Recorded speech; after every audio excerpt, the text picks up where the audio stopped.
بسم الله الرحمن الرحيم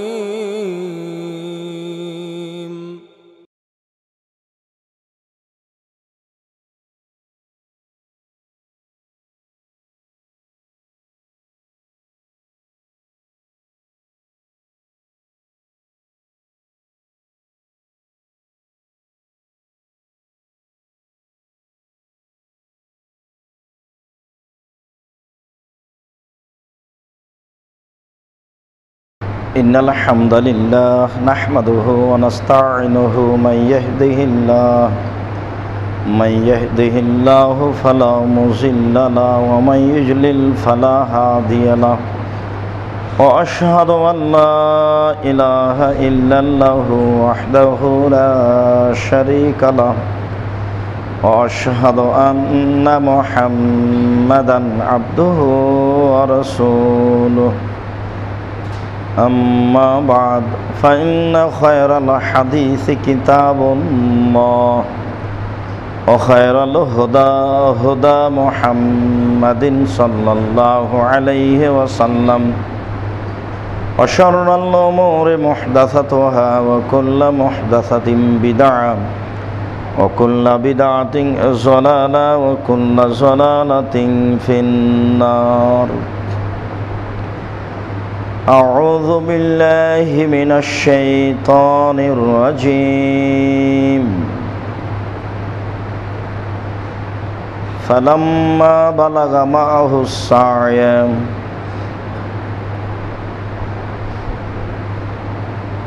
عن أنس رضي الله تعالى عنه قال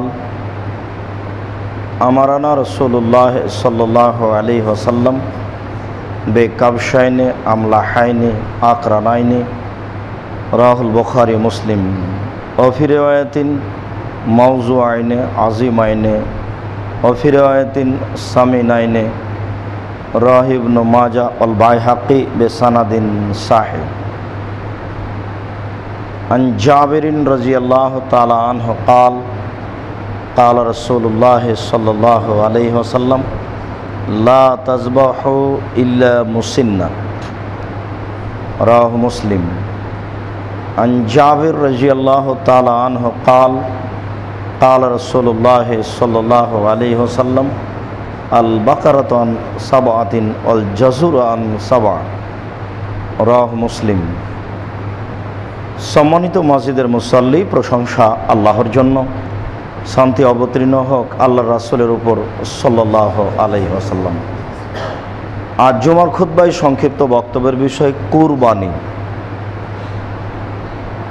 कुरबानी सम्पर्के एक गुरुत्वपूर्ण संक्षिप्त विवरणेर चेष्टा करब इनशाअल्लाहुल आजिज।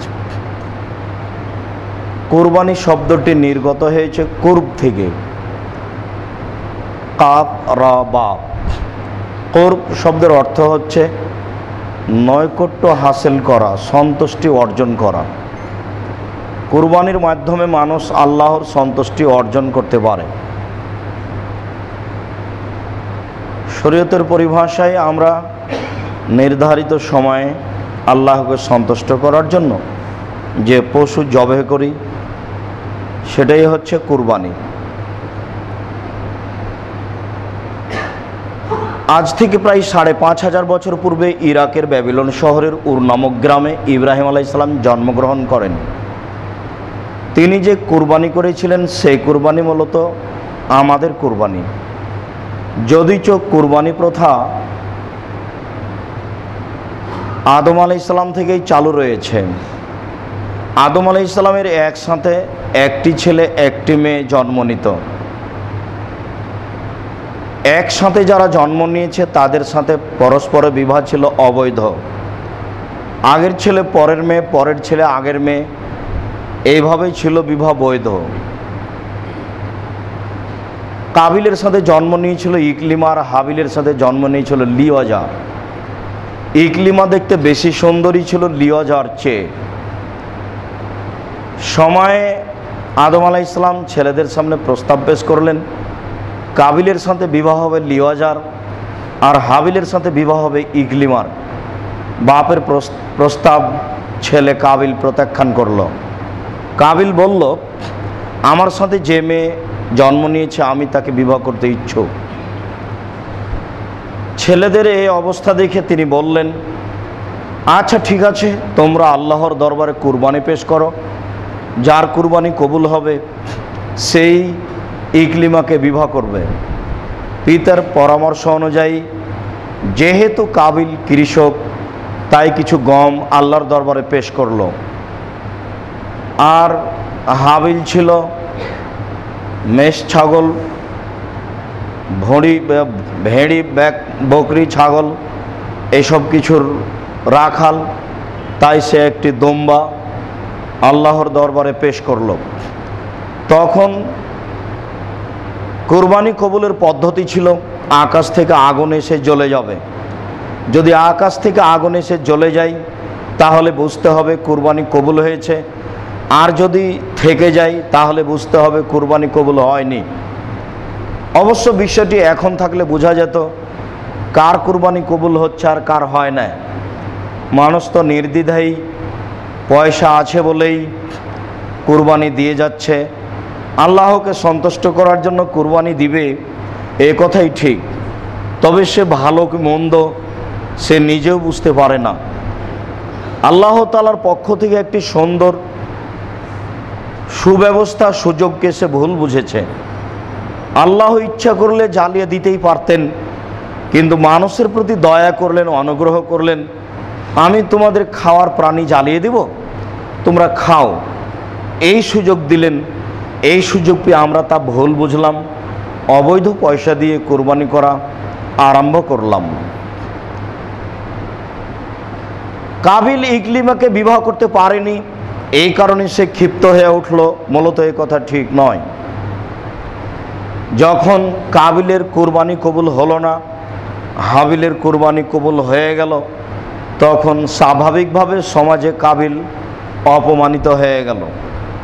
সে নিজের অপমান ঢাকার জন্য ভাবল এই মুহূর্তে বাঁচার পথ হলো, সম্মান অনুযায়ী বেঁচে থাকার পথ হলো হাবিলকে হত্যা করতে হবে, এর কোনো বিকল্প নেই।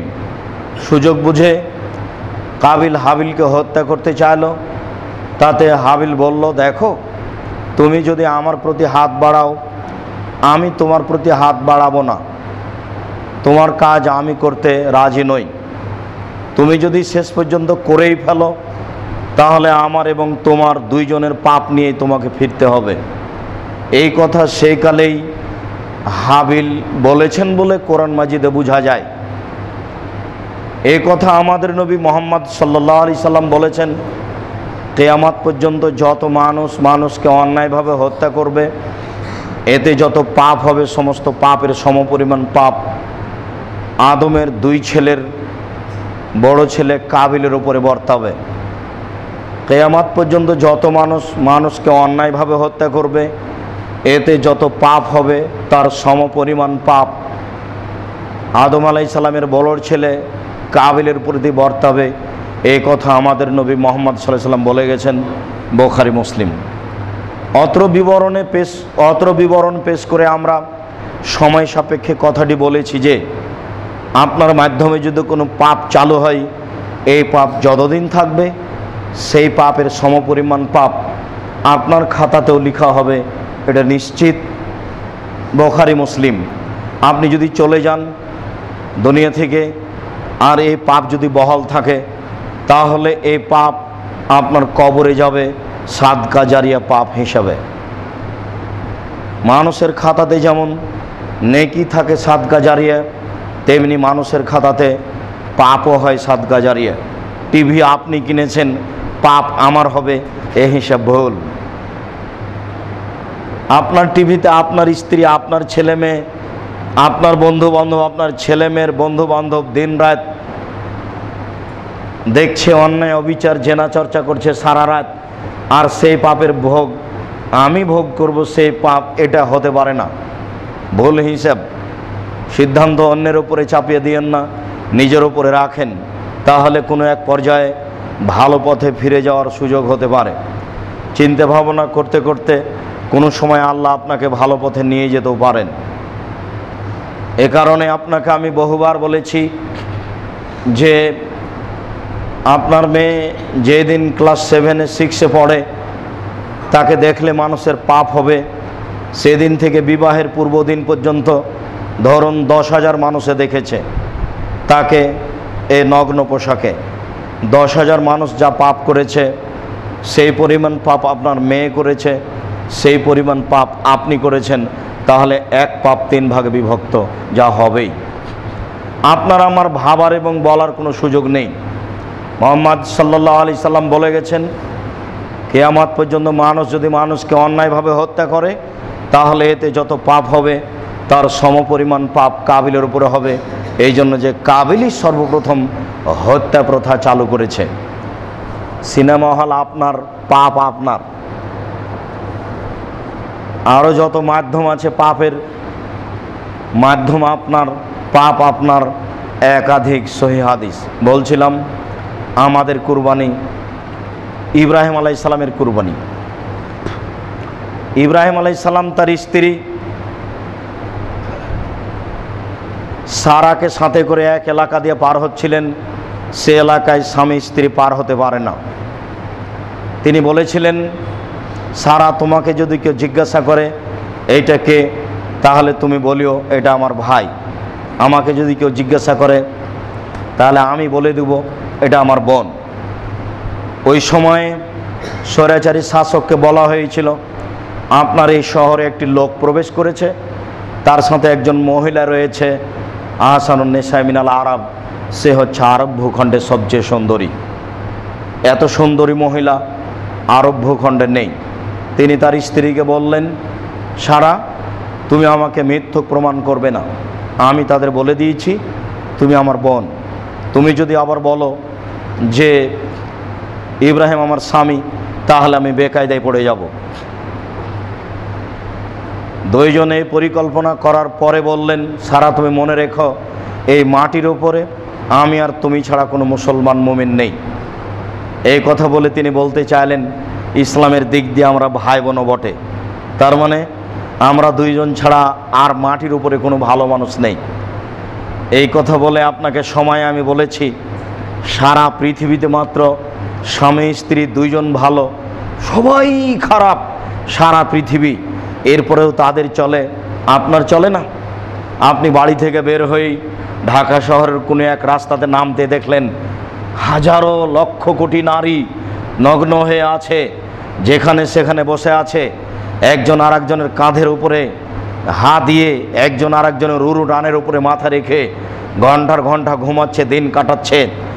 কেউ কাউকে কিছু বলে না, বলা নাকি যায় না, বলা নাকি অপরাধ, এটা নাকি পশুর জগৎ। কেউ নাকি মানুষ নেই, সবাই নাকি পশু। যদি মানুষ হয় তাহলে বলে না কেন? এটা হয় কি করে? একজন স্বামী তার স্ত্রীর উড়ানের উপরে মাথা দিয়ে থাকতে পারে, যা বাঙালিদের সুযোগ হয় না। স্ত্রীর রানে উরুর উপরের মাথা দিয়ে বাঙালি শুয়ে থাকবে কি করে? তার জীবনে অনেক কাজ, তার স্ত্রীকে চাকরি করা লাগবে, তাকে গার্মেন্টসে যেতে হবে, তাকে স্কুলে যেতে হবে। দুইজনের জীবন বাজি রেখে রিক্সে নেমেছে, সে মাঠে আছে, টাকা ইনকাম করতেই হবে। হন্যে হয়ে নেমেছে, দুইজন টাকার পালায়। কাজেই তারা স্ত্রীর রানের উপরে মাথা দিয়ে ঘুমাবে, এই সুযোগ কবে হারিয়ে গেছে। তাই সুযোগ করেছে তাদের 3 নম্বর শ্রেণীর বর্বর অসভ্য নোংরা শ্রেণীর ছেলে মেয়ে। সম্মানিত উপস্থিতি, বলছিলাম এই কথাটুকু যে আপনি কি মনে করেন এই পরিস্থিতি দেখে কেউ ভালো নেই? মনে রাখবেন, এই ঢাকা শহরে এমনও কতগুলো পরিবার রয়েছে যার কাপড়, ওই মহিলার ভিতরের কাপড়, পায়জামা মেক্সি, পায়জামা কামিজ, কোনো পুরুষ দেখে নিলে তাকে আগুন দিয়ে জ্বালিয়ে দিবে, ওটা আর পরবে না কোনো দিন। এত কঠোর পর্দাশীলা মহিলা ঢাকা শহরে আছে। আপনার চলে না কেন? চলা উচিত। 5 জনকে দেখে বুদ্ধি বিবেক হারাবেন না। ইব্রাহিম আলাইহিস সালাম এবং তার স্ত্রী বুদ্ধি বিবেক হারাননি, নিজেকে রক্ষা করতে পারলেন না। শেষ পর্যন্ত তিনি বললেন, সারা, স্বৈরাচারী শাসক তোমাকে ডেকে পাঠিয়েছে, তুমি যাও। তিনি চলে গেলেন, নির্জনে ঘরে ঢুকলেন। তাকে দেখতেই স্বৈরাচারী শাসক দাঁড়িয়ে হাত বাড়ালো। সারা বলেন, এই থামো, আগে সালাত হবে, তারপরে কোনো কথা আছে। তিনি ওযু করলেন, 2 রাকাত সালাত আদায় করলেন। 2 রাকাত সালাত আদায় করে বললেন, আল্লাহুম্মা ইন কুনতা তাআলাম আমানতু বিকা ওয়া রাসূলিকা, তুমি যদি বিশ্বাস করো আমি সারা তোমাকে বিশ্বাস করি, তোমার নবী ইব্রাহিমকে বিশ্বাস করি। আহসানতু ফারজি লিল্লাহ যাওজি, আর আমার লজ্জা স্থানকে আমার জিন্দেগিতে আমার স্বামী ছাড়া কাউকে কোনোদিন ব্যবহার করতে দিনি।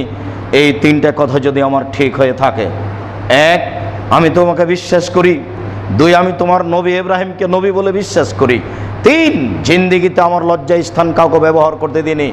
এই কথা 3টা যদি সত্যই সত্য হয়ে থাকে, ফালা তুসাল্লি তাআলা আল কাফেরা, তাহলে নির্জনে এই কাফেরকে আমার উপরে জয় করো না। এই কথা বলাও শেষ, হাতে হাতে স্বৈরাচারী শাসক অজ্ঞান হয়ে পড়ে গেছে। এর নামে ঈমান। আপনার স্ত্রী কি বলতে পারে, তার কি বলার সাহস আছে? দিন রাত মানুষ তার পেট পিট দেখে, দিন রাত জেনা করে চলেছে, ও কি বলতে পারে? আপনার মেয়ে তো কাপড়ই পরে না, ও কি বলবে? আর আপনি বা কি বলবেন? সবাই আছেন একেবারে বান ভাষায় ঘুরে বেড়াচ্ছেন, হিসাব নাই কিতাব নাই, খাওয়ার পায়খানা করা, এই ছাড়া আর কোনো হিসাব নেই। তাহলে আপনি টিকবেন কি করে? নগদ ঈমান দেখবেন, একই বলে ঈমান, নগদ ফলাফল, নগদ ফলাফল। দেখেছেন ঈমানের কত জোর, ঈমানের কত সাহস, কি পাওয়ার নিয়ে বলছেন কথা। কথা যদি আমার সত্য হয়, তাহলে এই জন আমার গায়ে হাত লাগাতে না পারে। কথা তো সত্যই বলছেন, নির্দ্বিধাই, কাজে যা হওয়ার তাই হলো। তখন স্বৈরাচারী শাসক বলে, এই তোমরা কে আছো? তোমরা তো একজন মহিলাকে নিয়ে আসো, নিয়ে তো শয়তান। এই ভাষা উল্লেখ করেছিল সেই সময় স্বৈরাচারী শাসক। তোমরা একে সরাও, যাও ইব্রাহিমকে একটা কাজের মেয়ে দাও, যার নাম হাজেরা। ইব্রাহিম আলাইহিস সালাম তার স্ত্রী সারা এবং কাজের মেয়ে হাজেরাকে নিয়ে চললেন। কোনো এক পর্যায়ে সারা হাজেরাকে বললেন, হাজেরা, আমাদের কোনো ছেলে নেই, তুমি আমার স্বামীর সাথে বিবাহ বন্ধনে আবদ্ধ হও, যদি তোমার মাধ্যমে কোনো সন্তান হয় তাহলে ভালো হবে। হাজেরা বললেন, যে না, যা আছি ভালো আছি, বিবাহের মাধ্যমে কোনোদিন সন্তান প্রসব হলে ভালোবাসায় ফাটল ফাটতে পারে, এই কাজে আমরা যাব না। বারবার বলার পরে এক পর্যায়ে বিবাহ হয়ে গেল। বিবাহ হওয়ার পরে সন্তান আসলো, যার নাম ইব্রাহিম। ইব্রাহিম আলাইহিস সালাম শিশু সন্তান নিয়ে চললেন। যেহেতু বাচ্চা হওয়ার সাথে সাথে দ্বন্দ্ব দেখা দিল, তিনি ভাবলেন 2জন স্ত্রীকে এক জায়গায় রাখা যাবে না, এইটাই হিসাব। তাই তিনি বনবাস স্বরূপ রেখে আসবেন কাবা ঘরের পাশে দুধের বাচ্চা ইব্রাহিম এবং দুধের বাচ্চা ইসমাইল এবং মা হাজেরাকে। বুখারীর বর্ণনা এসেছে, ফাওয়াজাহুমা ইনদা দাওহাতা ফাওকা জামজামা আলাল মসজিদে, তিনি তার স্ত্রী এবং বাচ্চাকে রেখে দিলেন কাবা ঘরের পাশে জমজম কূপের উপর, পাকুড় গাছের নিচে, কোনো একটা গাছের নিচে জমজম কূপের উপর কাবা ঘরের পাশে রেখে দিলেন। রেখে দিয়ে চলে যাচ্ছেন, পিছনে পিছনে স্ত্রী হাঁটছেন আর বলছেন, আয়না তাজহাব ইব্রাহিম, ইব্রাহিম কোথায় যাচ্ছেন? আয়না তাজহাব ইব্রাহিম, ইব্রাহিম কোথায় যাচ্ছেন? ও তাতরকুনা ফি হাযাল ওয়াদি লাইসা ফি ইনসালা শাই, ব্যাপারটা কি? আপনি এমন একটা উপত্যকায় রেখে যাচ্ছেন যেখানে মানুষ জন্তু নেই, ঘাস পাতাও নেই, আপনি আমাকে কিছু বলছেন না কেন? ওলা ইয়ালতাফিতু ইলাইহা, স্বামী তার দিকে লক্ষ্য করছেন না, হাঁটতেই থাকলেন। নিরুপায় হয়ে তিনি বলছেন, আতাজহাব বিইজনিল্লাহ, আমার আকাল্লাহ বেহাজা, আল্লাহকে আপনাকে এইভাবে চলে যেতে বলেছেন? আমি বিষয়টা বুঝতে পারছি না। আপনি এমন একটা জায়গাতে রেখে যাচ্ছেন যেখানে মানুষ জন্তু নেই, ঘাস পাতাও নেই, আপনি আমাকে কিছু বলবেন না? এখানে একটা দুধের বাচ্চা আমার সাথে আছে, আমি একজন মহিলা মানুষ, দিন দিন হাঁটলে কোনো দোকানপাট হাট বাজার মানুষ পাওয়া যাবে না, বিষয়টা কি? আপনি আমাকে কিছু বলবেন না? তাহলে কি আল্লাহ আপনাকে এইভাবে চলে যেতে বলেছেন? ইব্রাহিম আলাইহিস সালাম ওইদিকে মুখ করে বললেন, হ্যাঁ, আমাকে এইভাবেই চলে যেতে বলেছেন। তখন স্ত্রী পিছন থেকে বলছেন, আচ্ছা ঠিক আছে, ফালা ইউজাইয়িনুল্লাহু তাআলা, তাহলে আল্লাহ আমাকে ধ্বংস করবেন না। যেমন স্বামী তেমন স্ত্রী, যেমন ঈমান তেমন কথা। চলে গেলে কি হবে? ছেলের ভালোবাসা মানুষের কম থাকে না। একটু আগিয়ে গিয়ে সানিয়া পাহাড়ের পাশে গিয়ে ইব্রাহিম আলাইহিস সালাম কাবা ঘরের দিকে লক্ষ্য করছেন, বাচ্চাদের দেখা যায় কিনা। তার মহব্বতের কোনো ঘাটতি ছিল না। তিনি লক্ষ্য করছেন বাচ্চাকে দেখা যায় কিনা। বাচ্চাকে দেখা যায় না, আহাল পরিবারে হয়তো বা তাকে দেখতে পায় না। তিনি দুই হাত তুলে আল্লাহর দরবারে প্রার্থনা করতে লাগলেন। তিনি বলছেন, ইন্নী আসকানতু মিন যুরিয়াতি বিওয়াদিন গায়রি জি জারিন ইনদা বাইতিকাল মুহাররম। হে আমার প্রতিপালক, আমি আমার পরিবারের কিছু অংশকে এমন একটি উপত্যকায় রেখেছি তোমার ঘরের পাশে, যেখানে মানুষজন তো নেই, ঘাস পাতাও নেই। হে আমার প্রতিপালক, আমার পরিবারের অংশ রেখেছি তোমার কাবা ঘরের পাশে, তাহলে এখানে কাবা ঘর হবে, এই কথা ইব্রাহিম আলাইহিস সালাম জানতেন।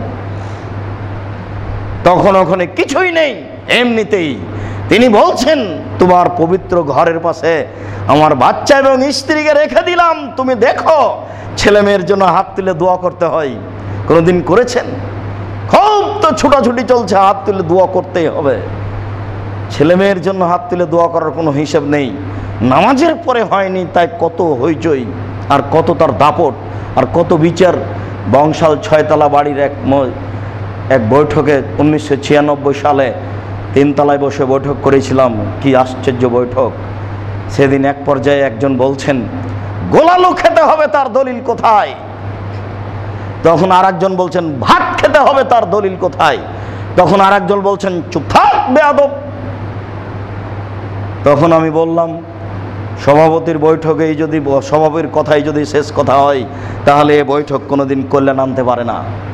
তখন আমাকে বলেন, এই ছেলে, তুমি কালকে আমার সাথে সকালে দেখা করিও। কত যে হচ্ছে এগুলো, এখনো হওয়ার পরিবেশ পরিস্থিতি দেখা যাচ্ছে। অথচ দেখেন ইব্রাহিম আলাইহিস সালাম তার ছেলে মেয়ের জন্য হাত তুলে দোয়া করছেন। চলে গেলেন বাচ্চা রেখে। যখন বাচ্চা দৌড়াদৌড়ি করতে পারে, এই সময়তে আসলেন। এরই ফাঁকে আল্লাহ বলছেন, ছেলেকে কুরবানি করতে হবে। ফালাম্মা বালাগা মাহু সায়া, বাচ্চা যখন দৌড়াদৌড়ি করতে পারে, 6-7 বছর এরকম বয়স, তখন আবার দেখতেও খুব ভালো লাগে, আদর করতে, চুমা খেতে খুব ভালো লাগে। এরকম পর্যায়ে বাচ্চা পৌঁছেছে। বললেন, ছেলেকে কুরবানি করতে হবে। মুসাফির মানুষ বাহির থেকে চলে আসলেন ছেলেকে কুরবানি করার জন্য। বলছেন, ইন্নী আরা ফিল মানামি আন্নী আসবাহুকা মা ফানজুর মাজা তারা। বৎস, আব্বু, আমি স্বপ্নে দেখছি তোমাকে কুরবানি করছি, তোমার মতামত কি? তখন ছেলে বলছে, ইয়াবা তিফাল মা তুমারু সাতাজিদুনি ইনশাআল্লাহু মিনাস সাবিরিন। আব্বা, আপনি যা স্বপ্নে দেখেছেন তা বাস্তবায়ন করুন, আপনি আমাকে ধৈর্যশীল পাবেন। ছোট্ট বাচ্চার কাছে পিতা পরামর্শ নিচ্ছেন। এই জন্যই মানুষ বলে, বাপ যেমন বেটা তেমন। তার মানে বাচ্চা কম বুদ্ধি রাখে এই হিসাব নয়। নাইলে ছোট্ট বাচ্চার কাছে পরামর্শ নেওয়ার কি আছে? আব্বু, আমি স্বপ্নে দেখছি তোমাকে কুরবানি করছি, তোমার মতামত কি আব্বু? তখন ছেলে বলছে, আব্বু, আপনি যা স্বপ্নে দেখেছেন তা বাস্তবায়ন করুন, আপনি আমাকে ধৈর্যশীল পাবেন। ধৈর্যশীল পাবেন, এই কথাটা কেন? এই কথাটা হলো এই, মাওলানা সাহেব যে বলেছেন যে তিনি তার ছেলের হাত পা বেঁধে, চোখে কাপড় বেঁধে কুরবানি করেছিলেন, এই কথাটা মিথ্যা। দেখে কুরবানি করতে হবে, এটাই আদেশ। চোখের সামনে রেখে কুরবানি করতে হবে। ফাসলামা, বাপ বেটা একমত। সুন্দর টকটকে ঝকঝকে ছেলেকে নিয়ে চলে গেলেন 90 বছরের বৃদ্ধ মানুষ মিনা মাঠে। অতাল্লাহুল জাবিন, মেয়েটা মাঠে নিয়ে গিয়ে বাচ্চাকে উপুড় করে শুইয়ে দিয়ে এবার তিনি ছুরি চালাচ্ছেন। আল্লাহ এক পর্যায়ে বলছেন, ইয়া ইব্রাহিম কাদ সাদ্দাকতা রুয়া। ইব্রাহিম, তুমি তোমার স্বপ্নকে বাস্তবায়ন করেছো, তোমার ছেলেকে কুরবানি করতে হবে, এই টাকা আমার বাঁধেনি। আমি আল্লাহ দেখছিলাম তুমি আমার পরীক্ষায় পাস করতে পারো কিনা। ইব্রাহিম, তুমি পরীক্ষায় পাস করে গেছো। ইব্রাহিম আমার পরীক্ষায় পাস করে গেছে। যাও জিবরাইল, ছেলেকে কুরবানি করতে হবে না, একটা দুম্বা রেখা আসো, এই দুম্বা জবে করবে ইব্রাহিম। হয়তো বা ইতিহাস অনুযায়ী এই দুম্বা সেই দুম্বা যেটা কুরবানি করেছিলেন আদম আলাইহিস সালামের ছেলে হাবিল। দুম্বা কুরবানি হয়ে গেল। এই কুরবানি আমাদের কুরবানি। আল্লাহ তাআলা আমাদের বলেন, লা ইয়ানালাল্লাহা লুহুমুহা ওয়ালা দিমাউহা ওয়ালাকিন ইয়ানালুহু তাকওয়া মিনকুম। পৃথিবীর মানুষ মনে রাখো, তোমাদের কারো কুরবানির গোশত, কুরবানির রক্ত, কুরবানির কোনো কিছু আল্লাহর কাছে পৌঁছে এ কথা ঠিক নয়। আল্লাহর কাছে পৌঁছে ওর তাকওয়া, ওর পরহেজগারিতা, ওর দিনদারি। তাকওয়া নেই তো কুরবানি নেই। তাহলে পয়সা ঠিক নয় তো কুরবানি নেই। এই কুরবানি যেমন বাজার থেকে গোশত কিনে খাওয়াও তেমন। আল্লাহ তাআলা বলছে, লা ইয়ানালাল্লাহা লুহুমুহা ওয়ালা দিমাউহা ওয়ালাকিন ইয়ানালুহু তাকওয়া মিনকুম। তোমাদের পক্ষ থেকে যে তাকওয়া আছে সেটাই আল্লাহর কাছে যায়, রক্ত গোশত যায় না। ওই হাদিস জাল, যে হাদিসে বলা হয়েছে বিচারের মাঠে ওই কুরবানির লোম আর ওই খুর, গোশত, পশু, চামড়া সব ওই দাড়ি পাল্লাতে তুলে দেওয়া হবে। এই হাদিস জাল। প্রত্যেক লোম প্রতি এক নেকি হবে, এই হাদিসও জাল। আমার মা চাচিরা বলতেন, মহিষ কুরবানি কেন হয় না জানো? ওর লোম কম। গরু কুরবানি দিতে হবে কেন? লোম বেশি। এটা আমাদের একাধিক দিনের শোনা। আল্লাহ তাআলা বলেন, ওয়ালিকুল্লি উম্মাতিন জাআলনা মানসাকা। আমি প্রত্যেকটা সম্প্রদায়ের জন্য কুরবানির ব্যবস্থা করে দিয়েছি। লিয়াযকুরু ইসমাল্লাহ আলা মা রাযাকাহুম মিন বাহিমাতিল আনাম। এই জন্য যে তারা যেন এই পশু জবে করার মাধ্যমে আল্লাহকে স্মরণ করতে পারে। তাহলে কুরবানি হচ্ছে আল্লাহকে ডাকার একটি মাধ্যম, এবং প্রত্যেকটা সম্প্রদায়ের উপরে কুরবানির ব্যবস্থা ছিল। এটা আল্লাহকে একটা সন্তুষ্ট করার বড় মাধ্যম। যেসব মাধ্যম দিয়ে আল্লাহকে সন্তুষ্ট করা যায় তার একটি বড় মাধ্যম হচ্ছে কুরবানি করা। আল্লাহ তুমি আমাদের তৌফিক দান করো, আমরা যেন বৈধ পয়সার মাধ্যমে কুরবানি করে তোমাকে সন্তুষ্ট করতে পারি। আল্লাহুম্মা আমিন। আল্লাহুম্মা সাল্লি আলাইহি, আল্লাহুম্মা বারিক আলাইহি।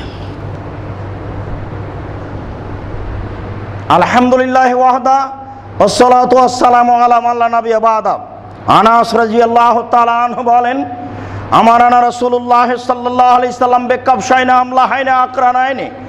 রাসূল সাল্লাল্লাহু আলাইহি সাল্লাম আমাদের আদেশ করলেন, বাজারে যাও, দুইটি ভেড়া কিনে নিয়ে আসো, সাদা কালো শিংওয়ালা। অন্য বর্ণনা রয়েছে মওজু আইনে অন্ডকোষ বের করা। আমরা চাঁপাইনবাবগঞ্জের ভাষাতে বলি পেরাই করা। অন্ডকোষ বের করা। আজিম আইনে মোটা তাজা, সামিন আইনে মোটা তাজা।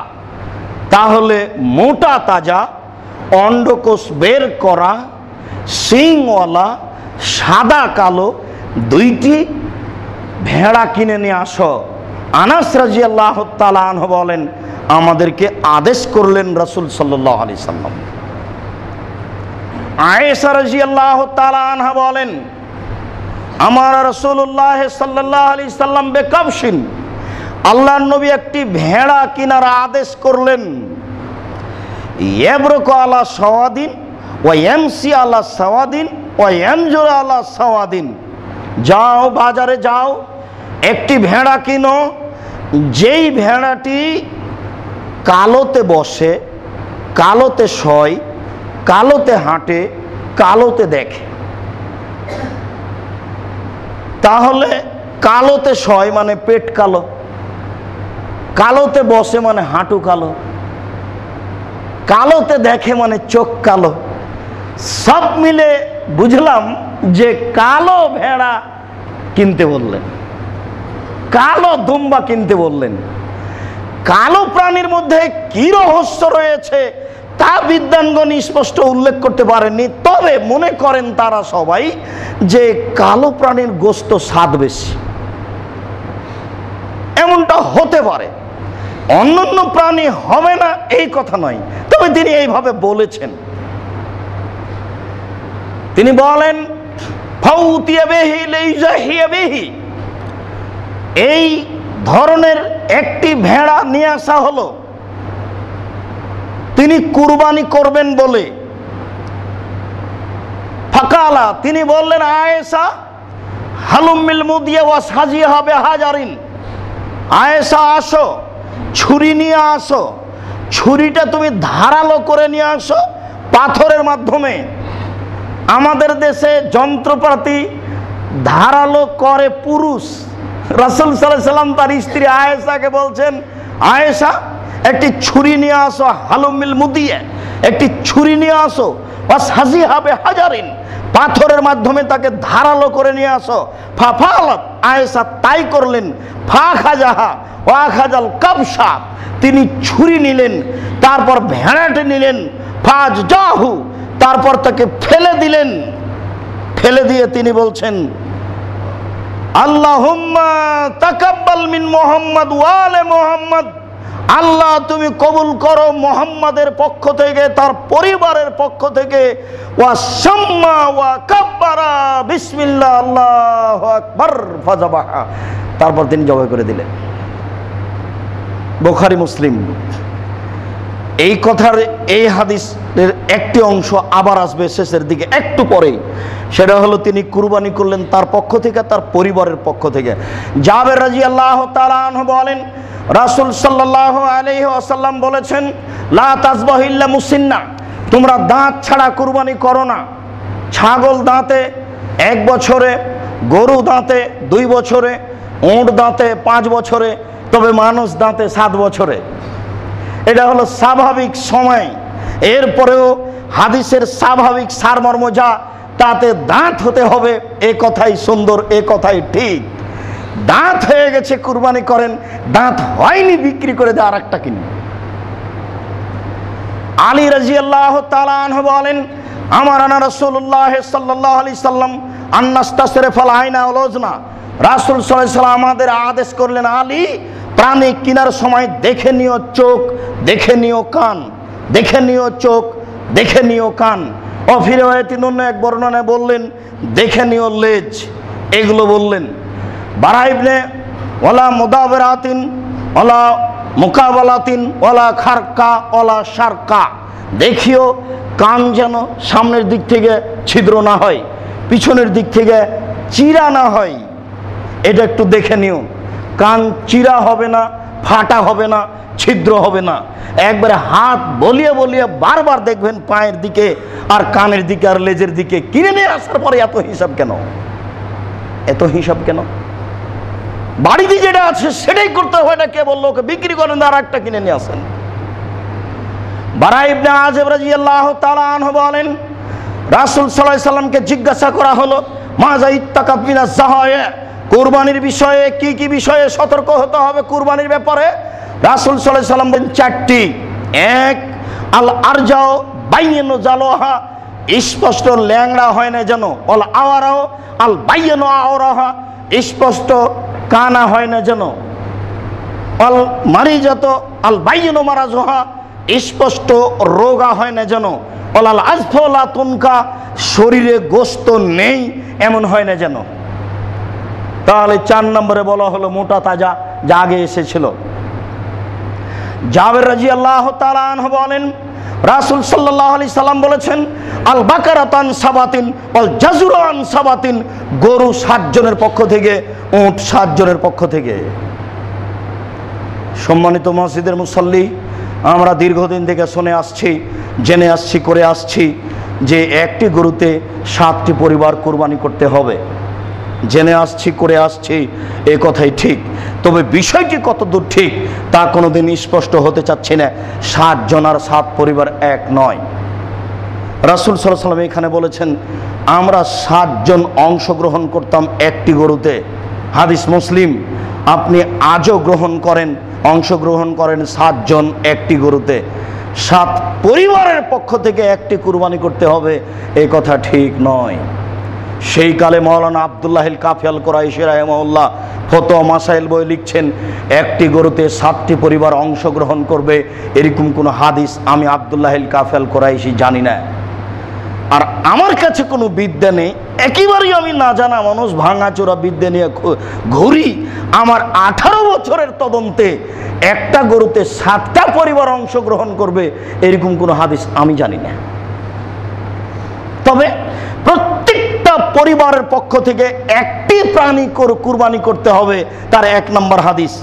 মুহাম্মদ সাল্লাল্লাহু আলাইহি সাল্লাম ভেড়াটাকে ফেলে দিলেন, এরপরে বলছেন আল্লাহুম্মা, হে আল্লাহ, তাকাব্বাল, তুমি কবুল করো, মিন মুহাম্মদ, মুহাম্মাদের পক্ষ থেকে, অমিন আলে মুহাম্মদ, মুহাম্মাদের পরিবারের পক্ষ থেকে। তাহলে তার এবং পরিবারের জন্য তিনি ভেড়া কুরবানি করলেন একটি। মেখনাব ইবনে সুলাইম রাদিয়াল্লাহু তাআলা আনহু বলেন, রাসূল সাল্লাল্লাহু আলাইহি ওয়াসাল্লাম বলেছেন, ইয়া আইয়ুহান নাস, হে পৃথিবীর মানুষ, ইন্না আলা কুল্লি আহলে বাইতিন ফি কুল্লি আমিন উযিয়া, পৃথিবীর প্রত্যেকটা পরিবারের মালিককে একটি প্রাণী কুরবানি করতে হবে। হে পৃথিবীর মানুষ, প্রত্যেকটা পরিবারের মালিককে তার পরিবারের পক্ষ থেকে একটি প্রাণী কুরবানি করতে হবে। আবু আইয়ুব আনসারী রাদিয়াল্লাহু তাআলা আনহু বলেন, কানা রাজুলু ফি আহাদিন নবী সাল্লাল্লাহু আলাইহি ওয়াসাল্লাম ইজাহিব বিসাত আনহু ওয়া আন আহলে বাইতিহি। আইয়ুব আনসারী বলেন, রাসূল সাল্লাল্লাহু আলাইহি সাল্লামের যুগে মানুষ, রাসূল সাল্লাল্লাহু আলাইহি সাল্লামের যুগে ব্যক্তি একটি ছাগল কুরবানি করতেন তার পক্ষ থেকে, তার পরিবারের পক্ষ থেকে। ওয়াকুলুনা, তারা খেত খাওয়াতো। তিরমিজি। তিনটি হাদিস পেশ করলাম, একটি পরিবারের পক্ষ থেকে একটি প্রাণী কুরবানি করতে হবে। সম্মানিত মসজিদের মুসল্লি, টাকা বেশি আছে, রাজস্থান থেকে উট নিয়ে এসে কুরবানি করেন। টাকা কম আছে, ঢাকা শহরে 1 লক্ষ টাকা দিয়ে মোটা তাজা পশু কিনে কুরবানি করেন। তার চেয়ে টাকা কম আছে, মোটা তাজা খাসি কুরবানি করেন। তার চেয়ে টাকা কম আছে, তাহলে ছাগি যেগুলো কয়েকবার বাচ্চা দিয়েছে সেইটা কুরবানি করেন। এটারও যদি টাকা না থাকে, তাহলে আপনি ভেড়া কুরবানি করেন, সবচেয়ে দাম কম। কে আপনাকে ভাগে যেতে বলল যে আপনি এই 10,000 টাকা দিয়ে ভাগ অংশগ্রহণ করলেন, 7,270 টাকা দিয়ে একটা পশু কিনতে হবে, এই জন্য এই 10,000 টাকাতে আজও বাজারে 3টে ভেড়া পাওয়া যাবে। 3টে ভেড়া জবে করলে নেকির সয়লা। টাকা আছে 10টা 12টা 15টা 20টা, সারা ঢাকা শহরে সব গরু কুরবানি করেন, কি আছে? রাসূল সাল্লাল্লাহু আলাইহি সাল্লাম গেলেন হজ করতে, আলী আসলেন আপনার এতে থেকে, মিশর সিরিয়া থেকে। তখন তিনি বললেন, আলী তুমি কি নিয়ত করেছো? বলে, রাসূল যেটা করেছেন। আচ্ছা ঠিক আছে, কতটি গরু নিয়েছে? 100টি। আল্লাহ রাসূল নিজ হাতে 63টি গরু কুরবানি করলেন। বাকিটাকে আলী বললেন, আলী কুরবানি করে দাও। তাহলে যার যত টাকা বেশি, সে তত বেশি পরিমাণে কুরবানি করবে, সংখ্যায় বেশি হয়ে যাবে। কে এটা মাথায় ঢুকে দিল আপনার ভিতরে যে একটি গরুতে 7টি পরিবার অংশগ্রহণ করতে হবে? পরিবার শব্দটা কিয়ামত পর্যন্ত হবে না। পরিবার শব্দটা কিয়ামত পর্যন্ত হবে না। করেন 7 জনে করেন, 7 পরিবারের 7 জন থেকে করেন, কি আছে? তখন ওই ব্যক্তির হবে, কথা উলট পালট করে কোনো লাভ হবে না। শফিকুল ইসলাম জাগরণী বলেছেন, লাভ হবে না, কবর পাকা করে দিয়েছেন। কবর পাকা করে কোনো লাভ হবে না, স্বর্ণ দিয়ে বানালেও। 7 জন করেন, দিন রাত করেন, 7 পরিবারের হাদিস কিয়ামত পর্যন্ত হবে না। অতএব টাকা বেশি আছে, ভালো করেন, উঠ করেন। টাকা সিরিয়াল কম আছে, আপনিও নিচে আসেন, করেনি হয়তো নেকির কাজ। আপনি না করলে গুনাহগার হবেন এই কথা তো নয়। বিত্তশালী কোটিপতি যদি কুরবানি না দেয়, কোনো সমস্যা নেই। রমজান মাসের রোজা রাখা, সিয়াম থাকা ফরজ, তারাবি পড়া ফরজ কি? তারাবি পড়লে নাকি পাবেন না, না পড়লে পাবেন না। কুরবানি করলে নাকি পাবেন, করলেন না তো নাকি হলো না। আবু বকর রাদিয়াল্লাহু তাআলা, উমর রাদিয়াল্লাহু তাআলা মাঝে মধ্যে কুরবানি ছেড়ে দিতেন, মানুষ যেন একে ফরজ না মনে করে। এখন তো মানুষ একটা নীতির উপরে চলে গেছে, গোস্তের খেয়ালে চলে গেছে। সম্মানিত মসজিদের মুসল্লি, কুরবানির বিষয়টি এই, কুরবানির গোস্ত 3 ভাগ করতে হবে, এরকম বিধান রাসূল সাল্লাল্লাহু আলাইহি সাল্লাম বলেননি। এরকম বিধান আল্লাহ তাআলা বলেননি। আল্লাহ বলেছেন, তোমরা খাও, দোস্ত গরিবদের খাওয়াও। তবে তিনি আদেশ করছেন। উল্লেখ্য যে কুরবানির সাথে আকিকার কোনো সম্পর্ক নেই। আকিকা করতে হবে 7 দিনের দিন। 7 দিনের আগে আকিকা হয় না, 7 দিনের পরেও হয় না। 14 দিনের হাদিস ঠিক নয়, 21 দিনের হাদিস ঠিক নয়। জীবনে একদিন আকিকা দিতে হবে, এটাও ঠিক নয়। আকিকার গোস্ত আমার নিজস্ব গোস্ত, আমি খাবো কি মানুষকে দেব সেটা আমার ব্যাপার। আকিকা আমার উপরে জরুরি, আমি বাপ। আল্লাহ রাসূল সাল্লাল্লাহু আলাইহি সাল্লাম বলেছেন, বাচ্চা আকিকার সাথে ঝুলন্ত থাকে, এই বাক্যটার অর্থ কি? বাচ্চা আকিকার সাথে ঝুলন্ত থাকে, এই বাক্যটার অর্থ কি? সেই কালে ইমাম আহমদ ইবনে হাম্বল রাহিমাহুল্লাহ যে অর্থটা বলেছেন, সেই অর্থটা পৃথিবীর বিদ্বান গ্রহণ করেছেন। সেটা হলো এই, বাপ যদি আকিকা না দেয় তাহলে বিচার মাঠে বাচ্চা বাপের জন্য সুপারিশ করবে না। তবে এটা একটা ব্যাখ্যা, বড় বিপজ্জনক ব্যাখ্যা। এরপরে আমরা বলছি যদি না দিতে পারেন, আল্লাহকে বলেন ভুলে গেছে, সব পাপ ক্ষমা হয়, এটা হবে না, এটাও হবে।